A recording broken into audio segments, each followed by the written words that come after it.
help me hit 1,000 subscribers. If you enjoy the video, give a like and share your thoughts in the comments. I read every single one. I've always believed that the quiet moments in a relationship reveal far more than the loud ones. The pauses, the small hesitations, the subtle distance that creeps in long before the truth finally emerges.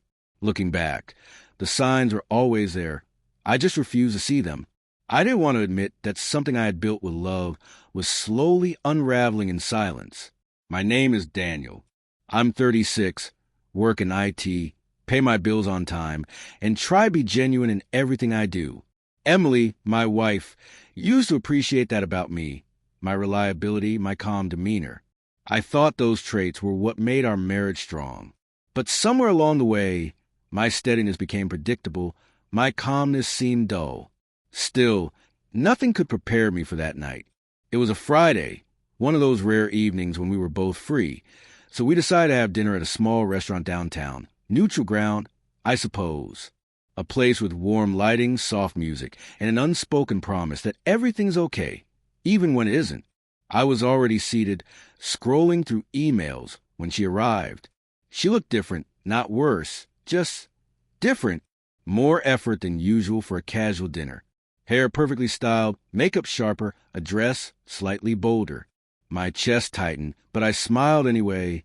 "Hey," she said, leaning in for a polite kiss on my cheek. That polite gesture should have felt familiar, but it felt like a warning. "You look nice," I said. She returned a small, forced smile. "Thanks. I hope you don't mind, but I invited someone to join us." Before I could react, a man appeared behind her, late 30s fit, with a confident smirk that suggested he already thought he'd won. "This is Tyler," she said lightly, almost rehearsed. "Just a friend." The word friend hung between us like a bad joke. Tyler extended his hand with a casual ease that said two things. He felt at home here, and he expected me not to be a problem. "Good to meet you," he said, more arrogant than charming. Emily had clearly prepared him. I shook his hand firmly, measured, steady. We sat, and the atmosphere immediately felt heavier, charged, like the calm before a storm. I watched her, the way she leaned slightly toward him, laughed too easily, avoided my gaze whenever the conversation threatened to brush too close to the truth. Tyler asked, "You come here often?" "We used to," I replied evenly, "one of our spots." I noticed her jaw tighten slightly. A small victory, but I didn't linger. He nodded, oblivious. "Nice. I'm in consulting," he said. "And what kind of consulting?" I asked. He hesitated, tossing out vague buzzwords.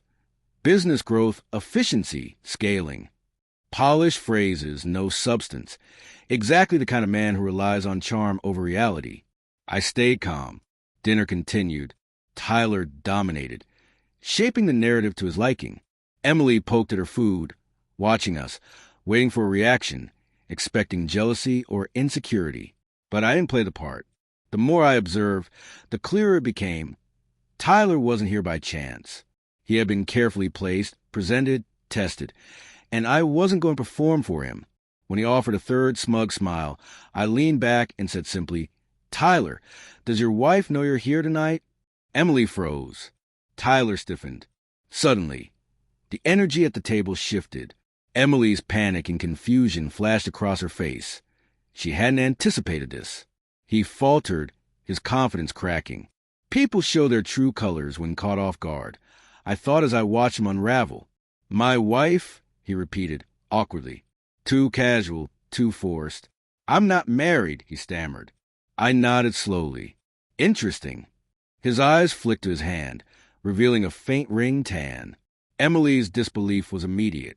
"Tyler," she murmured, voice trembling. "You said you were divorced," she added. "Separated," he corrected sharply. "Separate," I said calmly. "Almost the same thing," he muttered. "Not even close," I replied. The weight of judgment filled the space. The table that had been a stage